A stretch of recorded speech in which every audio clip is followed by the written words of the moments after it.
Hello, everyone. Thanks for joining us. My name is Tim Gray. I'm the Executive Director of Environmental Defense. I'm pleased to welcome you to the fifth episode of the Recovery Series. Today's episode is the first of a special two-parter where we'll dig deep into the green recovery following the COVID-19 crisis. Just a bit of a background, and then I'm going to just introduce some of our two speakers today. But I just wanted to give you a little bit of context for what we're going to talk about today. This is the two-part special, looks at what solutions can be part of a recovery that can pivot Canada towards a greener, healthier, and more resilient economy that puts people and the planet first. In today's first part, we'll look at the film Planet of the Humans to first break down the outdated myths about renewable energy that are growing thanks to films like this, and we'll counter those myths with some facts. We will then dig deeper into the consequences of the myths perpetrated by this film on progress to address climate change and create a healthier world by looking what has happened in the province of Ontario, where the government really has acted on the kind of misinformation that is found in this film, and we'll hear more about that today. If you don't know us, Environmental Defense is a leading Canadian advocacy organization that works with government, industry, and individuals to defend clean water, a safe climate, and healthy communities. I'm north of the city today, and I would like to acknowledge that I am here on the traditional and ancestral and unsurrendered territories of the Anishinaabe, Huron-Wendat, and Algonquin peoples, who are the rightful title holders and stewards of this land, and that Bancroft, which is the town nearest to me, is covered by the Williams Treaty. Today, we are all calling in from different locations, and I encourage all of us who are not Indigenous to recognize and learn about whose land they're on today. As we start this webinar, let us keep in mind that as Indigenous peoples who are disproportionately impacted by pollution, climate change, and environmental justice. So we have two guest speakers with us today. The first you're going to hear from is Ketan Joshi, who is an author and renewable energy expert joining us from Norway, even though he's Australian. And Sarah Buchanan, who's the Clean Economy Program Manager at Environmental Defense. Welcome, Ketan and Sarah. Hello, good to be here. Thanks for joining us. Hey, Sarah. Before we get started, I want to explain a bit about how we'll be using the webinar software today. At the bottom of your screen, you can see a button called Q&A. Just hit that button and type in your questions. Our team will then be able to relay them to me. We often get a large volume of questions, so we won't be able to get to them all, but we'll try to get to as many as possible, and we'll also be following up a little bit later with some more information that can help to address those. We'll also be recording the webinar and posting it on YouTube. So if you have to leave early or you learned something you'd like to share with colleagues, friends, or family, we'll be sending them the link around afterwards. So a little bit of background on today's topic. During the COVID crisis, we've seen an anti-green agenda or anti-progress agenda taking hold in the form of demands for regulatory rollbacks. And we've seen some of those actually happen in places like Alberta and Ontario. And now we have this new film that's came out on Earth Day a few weeks ago, and has been growing in popularity online, and a lot of newspaper articles have been written about it. This film is called Planet of the Humans. And today we're going to expose some of the outdated myths found in this film and counter them with facts and information about the current state of renewable energy and other climate solutions. So why do we choose to look at this particular film? Well, first of all, facts matter. And this film is so easily available. It's being seen by millions of people. So it's important that people have access to accurate information about the role of renewable energy in solving climate change. We don't want the myths of the film to go uncorrected. Secondly, science matters. During the COVID crisis in particular, we've seen the importance of listening to science and to experts. Today, we'd like to offer some expertise about renewable energy and climate change solutions. This film could also fuel a backlash against climate solutions that has already begun, and we're going to explore that a little bit too. We've seen some of the rollbacks of environmental protection under the guise of the COVID-19 emergency, And we want to stop rollbacks from being advanced as part of the recovery after the pandemic is over. Our hope today is to provide you with some accurate information that you can use when discussing the film, and solutions for our planet's future with friends, family, and colleagues. We'll also look at how misinformation in the film can lead some politicians to adopt anti-environmental policies, and examine the case in Ontario where an anti-environmental government is now in power and are using myths like these to justify regressive policies. So let's get started. First, I'd like to introduce Ketan Joshi. Ketan is a writer specializing in energy and climate with deep experience in Australia's clean energy sector. He previously worked for private wind companies, government research organizations, and NGOs on communications, analysis, and planning. And he's now planning on publishing a book. Well, he is going to be publishing a book in September of this coming year. It's about the history and future of clean energy in Australia, and it'll be published by the University of New South Wales Press. And today he's joining us from Norway. And today he's going to give us insight into a few of the key myths in Planet of the Humans and let us know the facts that the film is missing. So Ketan, over to you. Thank you so much for that. And, of course, thank you to Environmental Defence for having me on. So I'm really looking forward to this. I watched the film recently. It was tough going. It's not an easy film to watch. And if you're somebody who has experience with these issues going back into the past, it's kind of frustrating to watch it. So you mentioned earlier that facts matter, science matters, and I want to delve a little bit into why. What we saw in the film is a bunch of misinformation, but I think it's hard to get across sometimes exactly how impactful that is. So let me share my screen here. I've got a little presentation that focuses on where we're at right now, where the current state of clean energy is. And I'm going to link it back to a couple of scenes in the film and some of the follow-up materials. What we really want to get for clean energy is we want it to be cheap, efficient, and fair. So those three things are at different stages. The first thing I'm going to talk about is cost. So this is a chart from Bloomberg New Energy Finance showing the cost of various technologies. So pink line is batteries, the yellow lines are solar, and the blue lines are wind. You can see that there has been a decline. So this chart starts in about 2009. There has been a decline in cost. This is a pretty important thing because it really tells you how deployable the machines are. And it also tells you how accessible they are to different sectors of the clean energy transition. So what we saw in the film is it was really quite limited to a certain spot in time. So it was made, as far as I can tell, it was sort of made around like 2010, 2012-ish. And they look at clean energy in this really narrow band. And of course, if you really put the blinders on, then you're not going to get a particularly clear picture of what's happening. And you can see this happen in this little segment in the film. It's towards the start of the film. They go on this tour of a solar farm, and the tour guide is holding up this floppy-looking solar panel, and he talks about how expensive they are, $1 million a square inch. Now, that's not a good representation of solar energy. And as you saw in the previous slide, it's not a good representation of any clean energy. All these costs and all the information presented in the film have changed a lot.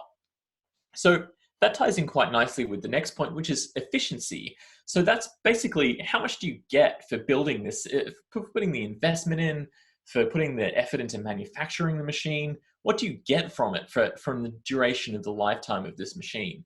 Now, wind turbines have been getting larger. So for the same footprint of land, the blades are longer, the machines are more efficient. So they're converting far more wind resource into energy. And for solar as well, obviously the size, the physical size of them hasn't changed a lot, but the efficiency of the panels has increased very significantly. The colors on that chart show different types of solar panels, but the core point of it is this sort of slope that you see going upwards. And if you put the blinkers on either of these, you're not going to get a clear picture of where renewable energy is at today. So Just to give an example back in the film, in my first blog post on this, I described looking at a solar panel from 2008 to represent the state of the industry today as trying to judge the state of the mobile phone industry by looking at a Motorola Ultra Sleek. What they say in the film is they're standing at the solar farm. It's called the Cedar Street Solar Array in Michigan.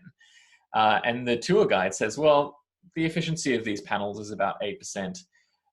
First of all, it's not the tour guide is not referring to the actual panels on the farm. He's referring to the experimental thing he's holding. So that's misleading. But then I looked up the follow-up materials. They published this fact check on their website. And he tries getting this value of effectiveness by multiplying the efficiency, the new efficiency, more recent value of 20%, by something called the capacity factor to get 2.6%. I'm not going to go into the details of what those numbers mean, but trust me when I say it is as strange as trying to find out the speed of a car by multiplying the number of tires times the height of the car. It's really not the best way to get to that value. So there's some very strange numbers going on, and they're very, very unrepresentative of the state of the clean energy industry. And I wish I could properly convey just how strange it is to see the extreme wrongness of those values. So grid integration is something that comes up a lot. Solar and wind are completely unique technologies in that they are bound to the resources that they're capturing. So obviously the amount of sunlight on a solar panel changes over time, as does the quantity of wind. So you have to put some effort into integrating these technologies onto a grid. But what we found is that there are places in the world where you can actually integrate far more than you might think, and it's absorbed by the existing state of the system. I've got 3 examples up here. On the left-hand side, you've got the United States. The blue strip is wind and solar. And you can see gas is actually really filled out to cut into coal, which is not a great thing. The next one shows Denmark. There's a very big fat chunk of blue there. That's wind and solar again. And you can see that's really eaten into gas and coal with a small increase in biomass and net imports. And the third chart is the United Kingdom. And the blue strip there of wind and solar has expanded. It's really ate into coal. Coal is basically dead in the UK. It just went a 1-month period without any coal generation at all, which is spectacular. Something really important to point out with the UK there is the role of energy efficiency and reduced demand. That has actually played a massive role in pushing down on coal as well. So lower consumption in the UK has been a massive and really excellent decarbonisation tool. So I'm not going to refer to the film here just to give you an example. I'm actually going to refer to the materials that they put on their website underneath their fact check. There's a line in the fact check that specifically addresses intermittency, and they link to this incredible research institution in the US called the National Renewable Energy Laboratory. And they link to a presentation, and they say that if you look at it, it shows that as soon as you reach 30% wind and solar in a grid, then there's disruption and higher integration costs and blackouts and chaos.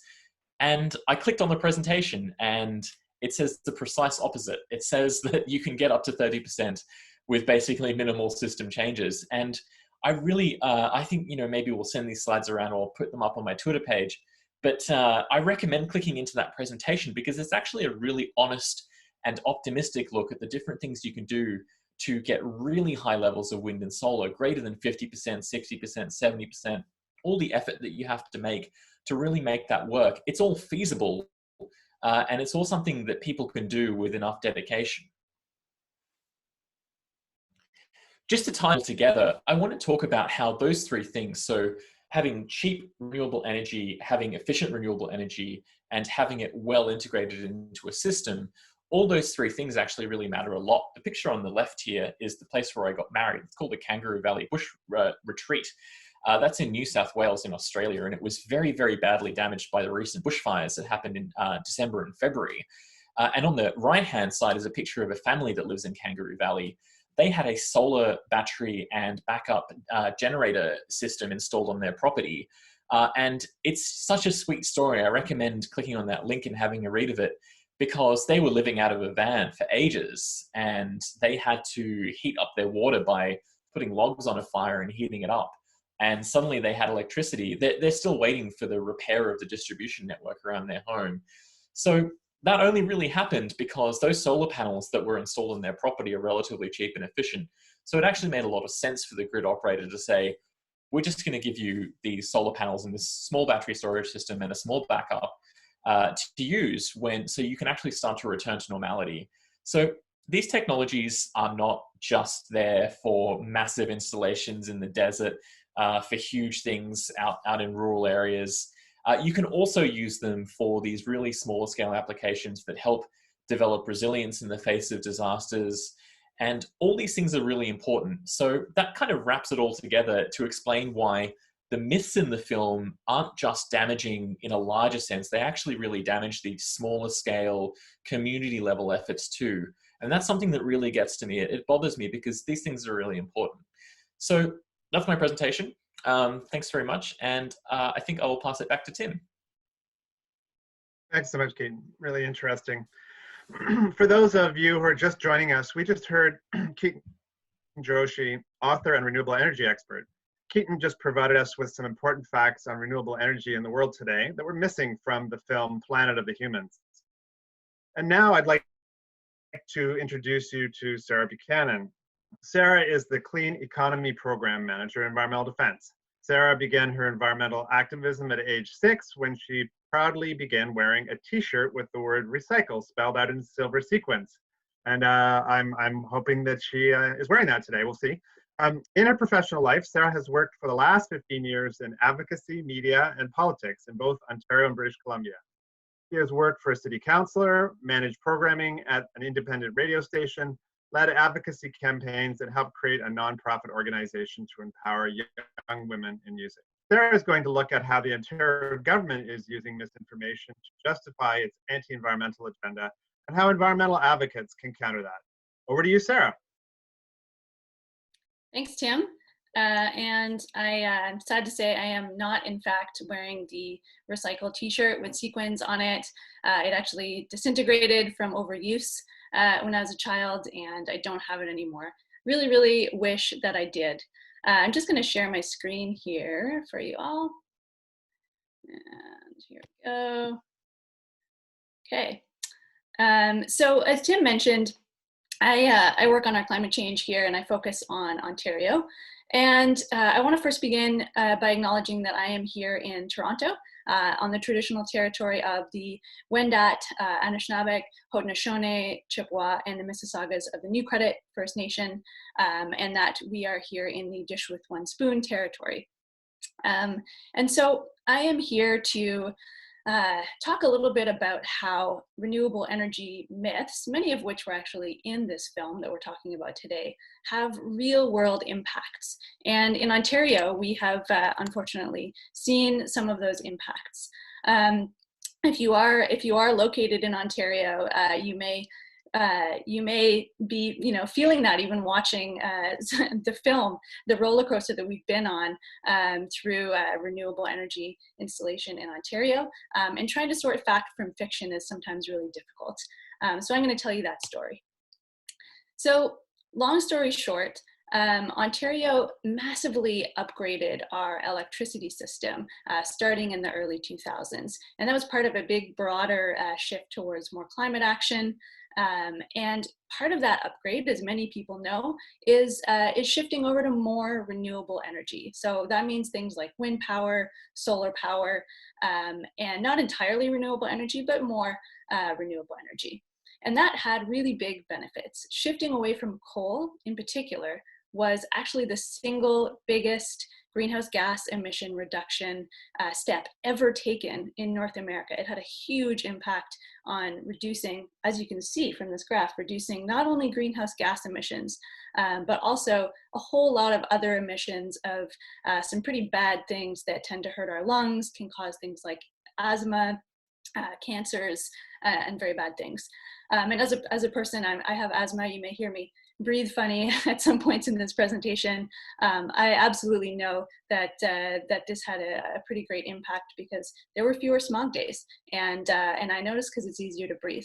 So, you know, when I was watching this film, it was so hard for me to see some of the scenes where, you know, for example, they're pointing to a solar field and saying, oh, well, this might as well be fossil fuels because of, you know, the intake of other energy. I'm going, what? That's ridiculous. Banning coal in Ontario was such a huge step for so many people, and I actually literally felt those impacts. And so, as I mentioned, some of what replaced coal was renewable energy. And somehow, wind and solar got all the blame for the impacts of this huge system upgrade on electricity prices. So I've got a couple of the sort of public images here. And, you know, this was just bad, irresponsible math. And absolutely not true that renewables somehow caused this huge expansion in electricity prices, which would have gone up with or without renewables. And to show that, I've got, this is just from a backgrounder we put out back in 2016, breaking down the average residential electricity bill in Ontario. And you can see here that, that wind and solar are actually a pretty small part of that, and other sources of electricity in Ontario are a larger part of that. And, you know, I'm not going to say that Ontario's electricity system is fossil fuel free. That there are fossil fuels on the grid, and at Environmental Defense, we are actively working towards shifting away from fossil fuels as much as possible and trying to push for our government to include more renewables and make our grid even cleaner. And so just a few quick facts. I know Keaton covered some of these. Prices for wind and solar are dropping. They continue to drop. They're dropping in Ontario. They're dropping across Canada. You know, for example, Alberta has seen wind and solar contracts that are cheaper than any other source of electricity. Another quick fact, electricity rates in Ontario are on par with peers, or kind of in the middle of the pack when it comes to Ontario, or when it comes to across Canada. And then also another quick fact, the coal phase out in Ontario improved health, as I mentioned, and it saved money overall. When we look at health system costs, there were billions of dollars in savings, just simply because fewer people had to go into the hospital or see their doctors because they couldn't breathe on smog days. And so, unfortunately, you know, what happened was, I'm sure many of you remember the 2018 election in Ontario, and, you know, there was a lot of rhetoric that we had heard in the anti-renewables, anti-clean energy movement. We started to see that become government policy. And, you know, one of those policies was the cancellation of more than 750 clean energy contracts in Ontario that would have been coming online probably around now. And to justify that decision, our energy minister actually cited a really disreputable climate change denial blog. And then they also cited the threat to bats, which had been debunked by specific endangered bat scientists, as a reason for our environment minister to overstep his authority and cancel a wind farm that had already essentially been built. And actually, amazing news, hot off the presses, just today, about an hour before this presentation, we heard that a court had overturned that decision. So that wind farm that was canceled by our environment minister after going through various stages of tribunal and officially concluding there was no threat to bats and endangered species. So that has now been essentially restored.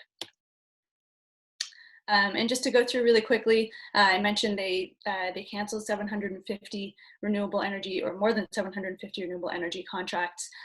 What we don't hear about a lot of these canceled contracts is that so many of them were really small scale projects. There were things like the rooftop of a community center, or a band office in an Indigenous community, or rooftop solar on schools. These were not the huge, you know, industrial wasteland projects that Michael Moore is trying to paint in this film. And it's incredibly damaging that this rhetoric, you know, it hurts these small projects, and it hurts the people who depend on those jobs and that electricity. and the farmers who were planning to have wind turbines in their fields and relying on that source of income as well. And I've got this note in here, right, that the Nation Rise wind farm cancellation was quashed by a court today because the court ruled that the minister's decision to cancel this wind farm was unjustifiable and unintelligible, which was a really interesting way of putting it. I wanted to give a really quick example of, what is a small scale project? And so this project is a really neat one because it's a partnership with a few different actors here. We've got Oxford Community Energy Co-op, the county, Six Nations of the Grand River, an indigenous community, a developer, and Bullfrog Power as well. And so this is a good example of, this project wasn't canceled, but it's a really good example of how renewables can actually be embedded in their local community and have a lot of support. Although it didn't always have a lot of support, even some of the best, most responsible projects with many local supporters still get appealed by often the same old people. And we hear the same rhetoric coming back again and again and again. Okay. And so, usually the most common question when I talk about this kind of stuff, people want to know, what can Ontario do? What can we do? And how can we change this? How can we turn this around? And we're in a moment right now where, due to the pandemic, Ontario is starting to look towards recovery. How do we economically recover? And one of the ways that Ontario can start to get its feet back and recover economically is by building clean energy and relying more on the resources that we have here in Ontario. And clean energy is one of those resources. So one of the first things we can do is just to stop wasting money and stop ripping up renewable energy contracts. It's a huge waste of money, hundreds of millions of dollars already. And we can also support some of these locally owned projects that have support and that provide jobs locally to put up those turbines, and also provide energy resilience, because that energy is right there on site being created in your community. And we can also consume less. This is one of the interesting things that I found in the film is they talk about how, we all need to consume less energy, which is absolutely true.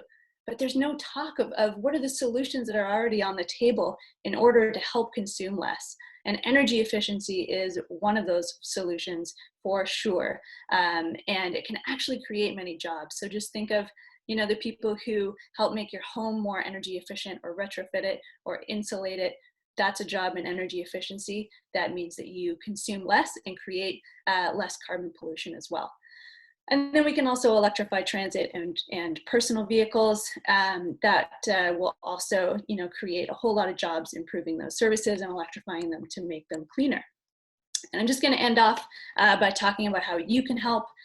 There may be renewable energy projects in your community that you can actually find out about and support, and you can vocalize that support.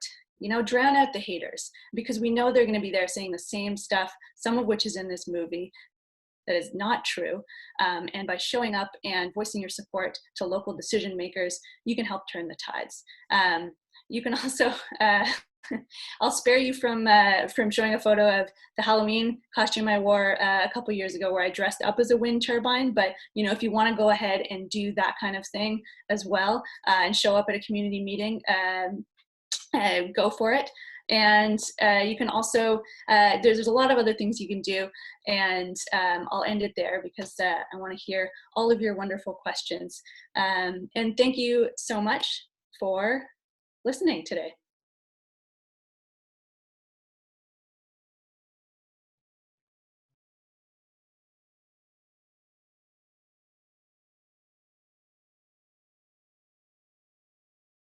Thanks, Sarah. For those of you who are just joining us, we just heard from Keaton and Sarah, and next we're going to hear your questions. But first, just a couple of things that came to my mind when I was listening to both the presentations that I wanted to ask. And since I'm the moderator, I get to ask first. But one for Keaton, something that was in the movie that was talked about quite a bit was the assertion that solar panels and windmills require more energy in the form of fossil fuels to make them, like to make the steel or to make the silicon wafers for solar panels, than they produce in their entire lifetime.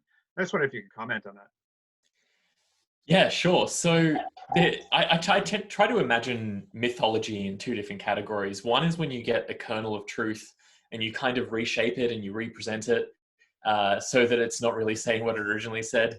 And the other one is stuff that is just completely wrong. And that particular thing in the movie is certainly in the second category. There's many, many different studies that look at the life cycle of renewable energy. So what does it take to build it? What does it take to transport it? What does it take to keep it running during its lifetime? And of course, every single one of these studies show that renewable energy actually returns more energy than it takes to make. You wouldn't get people building it if this weren't the case. So it's very hard to trace exactly why that happened. It's just very, very, very wrong. And I read the defense on the website afterwards, and they sort of throw out these random things about, fossil fuel power stations have wear and tear to match intermittency. And it's just so strange and hard to grasp. So that's really one of those things that is just absolutely wrong. They're machines that reduce emissions. That's what they're designed to do alongside the generation of electricity. And we know for certain that they do that.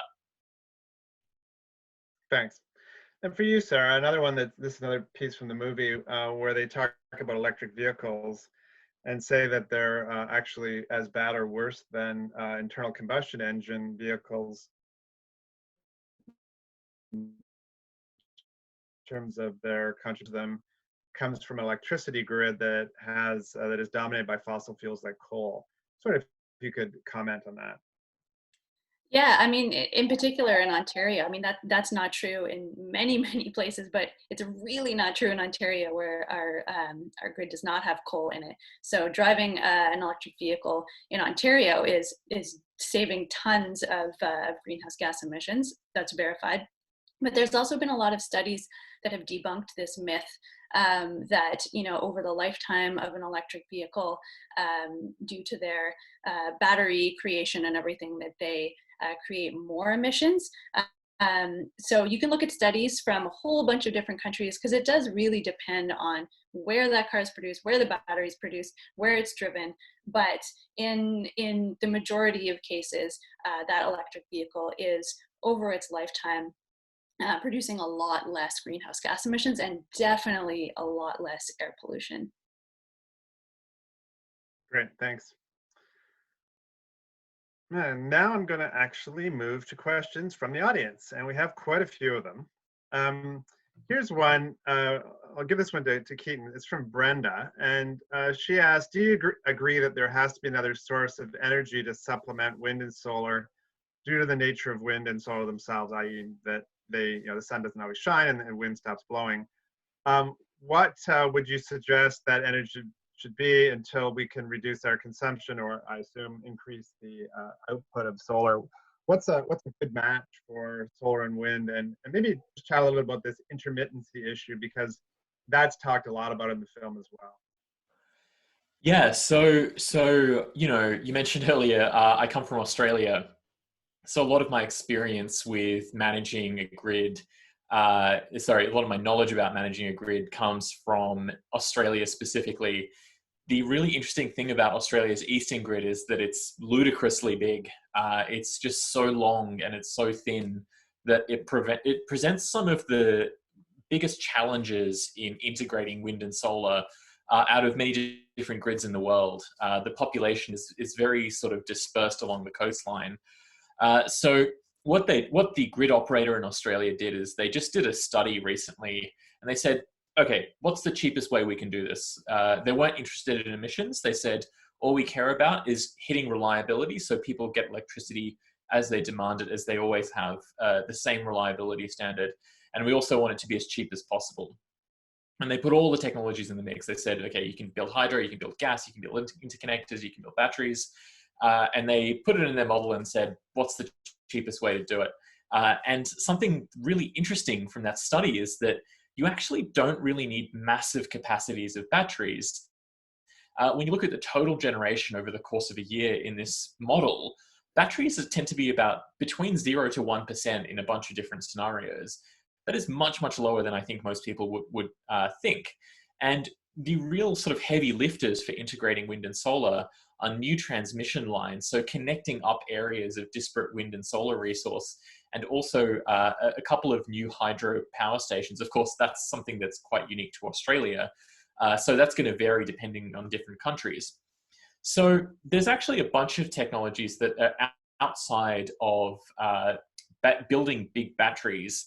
And the other really interesting one that is sort of my personal favorite is matching demand and consumption. So, matching demand and generation. So it's this really cool technology that incentivizes greater levels of consumption when there's a cleaner resource in the grid, and it de-incentivizes it when it's dirtier.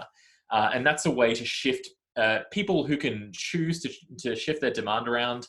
It's not necessarily people in their homes. It could be industry, so they could get more money if they choose to run their machines at certain times. That is a really powerful and important tool for integrating wind and solar. And of course, there's no technology there. It's just software. So yeah. Oh, great, thanks. That's really helpful. Another question, this one for Sarah. This is from Jane. Can you touch on the impact of bringing more gas-fired power online while the Pickering nuclear plant is being refurbished? So just for folks, if they don't know this, is that one of the big nuclear plants just to the east of Toronto in Pickering needs to be refurbished. That is, it needs to be rebuilt because it's at a point in its life where that has to happen if it's going to continue to be used. So it's going to be offline and not producing electricity. So Sarah, do you want to address that? I would love to address that, Tim. In fact, this is the subject of a backgrounder that we just recently put out. So if anybody really wants to dig into the nerdy details, you can reach out to me and I'd be happy to talk your ear off. But yeah, basically it's not a good idea to be ramping up natural gas use to fuel our electricity grid. In order to fill that gap left by the Pickering nuclear station. And there's a big reason that that's not a good idea. First of all, that natural gas is a fossil fuel. It creates greenhouse gas emissions, it creates air pollution. And the other big reason not to do it is we don't need to.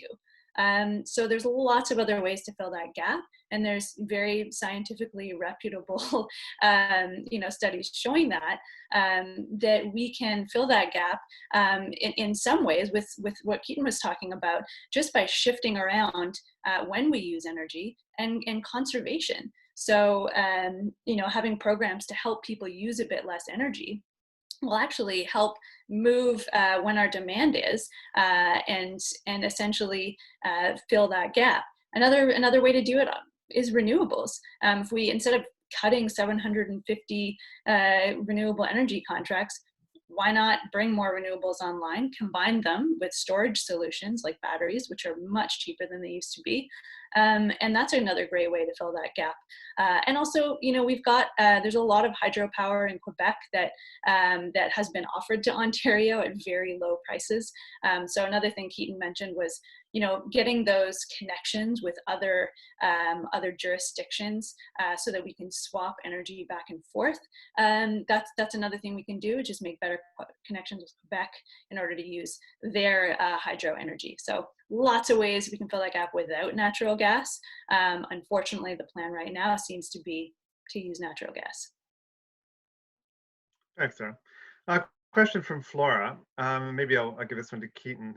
What happens to the solar panels and wind turbines at the end of their lives? And something that I wanted to ask too, we didn't get to, and maybe answer that first, is in the movie they talk about I think an 8-year lifespan for solar panels. So maybe you could just comment on the longevity of both solar panels and wind turbines, but then what happens to them when they eventually do wear out, like all machines eventually do. Yeah, so just on the 8-year thing, that was another one of those things that I think many people watching the movie who even have cursory familiarity with renewable energy were just sort of a little bit blown away by, because 8 years is a very, very unusual time span for a solar panel. Most of the commercial ones, even a while ago, were having warranties that were 20 to 30 years. So first of all, they last a long time. They last, longer than the smartphones that we all have and the TVs that we tend to get in our lounge rooms. So with wind turbines, that's sort of a different story. They're really designed to last actually a bit longer. And the reason being is they're just physically so much larger and they're such a bigger investment that really they need to last longer to be a return on investment for the people building them.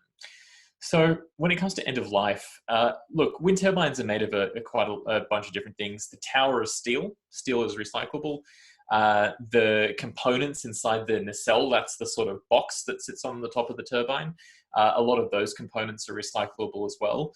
The blades are a little bit more complicated. Blades are very, very different around the world. You get fiberglass composites. You get composites of a bunch of other things as well. There are even like wood versions that are sort of coming out. But there's a lot of work on recycling wind turbine blades specifically. One important thing to remember with both of these is the matter of volume. So, there's been articles sort of flying around about how to deal with end of life for solar panels and wind turbines. And you really need to think about the volume of these machines. So what we're seeing is that there is a relatively large build out of wind and solar across the world, and that's going to increase into the future. But when you compare that to the waste that's produced from other forms of generation, fossil fuel generation, for instance, it's much, much lower for renewable energy. So that's something important to take into account as well. And of course, the other thing to remember is that this is not something to dismiss or to not think about. Recycling and making sure that the end of life for these machines is something that's done well is really important. Even though they're renewable, it's really important not to let these technologies off the hook and make sure that you have a clear understanding of what happens to them once they've reached their lifespan. So yeah, that's it. Great, thanks. Another question here. It says, and this is from McGillick. It said, the film focused a lot on biomass. Can you tell us more about its environmental impact and prevalence in Canada? And, maybe I'll just address this and then ask Keaton and Sarah if they have anything to add, just because I've worked a lot on forest conservation issues in my career. And, there's different types of biomass to energy. And some of these are more problematic than others. Some are better than others. So you can imagine that anything that grows, like trees, grasses, etc., is taking up carbon, and that if you burn that for energy, it goes back into the atmosphere. So there is a cycle there, and you're not adding ancient carbon to the atmosphere. So that's just like a first principles. But burning something that has the capacity to take up much more carbon in its lifetime, like a forest, for energy and calling that green energy is a mistake. And environmental organizations around the world have fought very hard against that notion of biomass being sustainable. In fact, quite recently in Europe, they moved to stop considering palm oil as a biofuel because of the conversion of tropical forests to palm oil plantations to make that particular product. And so it's no longer considered to be a biofuel. But there are waste products from forest operations, like from logging operations, agricultural residue, etc., that is probably better to be used to make energy than it is to be burnt in the open or buried in landfill, where it still releases all of its carbon dioxide into the atmosphere. And some of those projects make a lot of sense, as do taking agricultural waste from farms, etc., and using that to produce methane rather than allowing it that will be then burned to produce a lower carbon dioxide equivalent than if you just let it escape into the air. So this particular technology is mixed, and it required a much deeper analysis in the film than the treatment that it was given. That's Keaton or Sarah, anything to add to that about the biomass issue? Yeah, look, I'm not that knowledgeable on biomass, but I just wanted to mention one related thing because it reminds me of it so strongly. Hydrogen is mentioned very briefly in the film, and hydrogen is another one of those great examples of a technology or a process where it's complicated. You can do it in a clean way or you can do it in a dirty way, and there's a huge spectrum in between. And it takes a lot of effort to sort out these different things, because often it's very technological. There's chemistry and physics behind it. And hydrogen is very quickly becoming one of those things where it's sort of starting to get a little bit sort of gray and complicated. So it's really interesting to see how public deliberation exists about this. I think it illustrates quite nicely why the film is so damaging, because it takes an important issue and it takes a complicated issue, and it kind of botches dealing with it with the complexity that's required. That's all I wanted to say about that. Yeah, thanks. So we're getting near the end here, and I think another aspect of this film that I really want to spend a little bit of time on is just the way that it can be kind of disheartening for people. You watch this film. You mentioned this at the beginning, Keaton. Like it's a hard film to watch, and I know I heard from people that are friends of mine, but maybe don't have the background or the understanding of some of these issues that some of us on this webinar might. And he was saying he's just found it really depressing because it made it feel like nothing could be done and that we're just driving ourselves off a cliff, and why not just go drink more or something. So I mean, it was kind of like very bleak. And it's funny because we have a question from someone named Tracy, and she says to us here, for me, it just makes me continue not to trust anything I'm told. You state the fact checking the movie is wrong, but why should I believe you? So, we end up in this world that we increasingly live in about, one assertion versus another, and people can't sort it out. So let's talk about, let's address this question head on, and then maybe move into just wrapping up about, why this kind of film can be dangerous and how people should think about it. But on the fact side, what are things that people can help differentiate between what is happening in that film and what we're telling them here today? How do people differentiate between what they see as a swarm of facts that seem hard to sort out? So Keaton, I'll start with you and then Sarah. Yeah, sure. So I guess one thing to keep in mind with this is that, nothing I say is anything that should be implicitly trusted. But I do try and make an effort to be quite transparent about the resources that I'm using to say what I'm saying, and providing links and checks and things like that. But of course, the proof is in the pudding when it comes to where the whole world is going with this, right? Like the very core of the debate and the sort of heart of the film in a way is, does this work? Does renewable energy work? Does it push out fossil fuels? Does it reduce emissions? Does it make life better for people? And you look back on the past 10 years, and it was a hard fight. But there are all these things that are happening that you look at it, and it's just mind-blowing. You couldn't imagine these headlines in the year 2010, like the UK going a month without coal. Renewables are going to overtake coal in the US next year, probably, according to the Energy Information Administration. All these things sounded ludicrous to people in 2010. Like they would just be, no, that's not going to happen. That's impossible. So really, when it comes down to it, you look at the promises that were made in 2010, and progress, it really is being made. So I would just kind of fall back on that and look at the real world and see what's happening. Thanks. Sarah? Yeah, and just to add to that, I would say that things change and evolve so quickly on the clean energy landscape. There's a lot of innovation going on, and there's a lot of research and science going on. So that means I can show a graph in a presentation that shows the price of solar dropping, and then a year from the time I show that graph, those prices will have dropped way more. So I would say to keep paying attention, and that's a really big thing to do. Do your homework.